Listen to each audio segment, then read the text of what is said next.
Di akun TikTok Droid Tips ada yang nanya, gimana caranya supaya keyboard HP-nya yang terlihat seperti ini bisa menjadi seperti ini.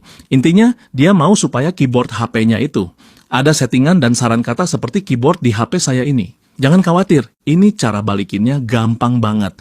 Oke, pertama aku atur dulu keyboard HP aku, supaya tampilannya sama seperti keyboard warna pink tadi. Nah ini dia, keyboard HP aku sudah sama seperti keyboard pink tadi.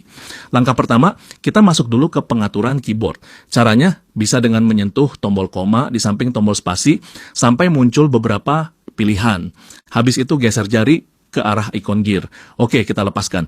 Sekarang kita sudah masuk ke pengaturan keyboard. Di pengaturan keyboard, masuk ke bagian references atau preferensi. Kemudian scroll sedikit. Nanti kalian akan melihat tulisan kolom saran.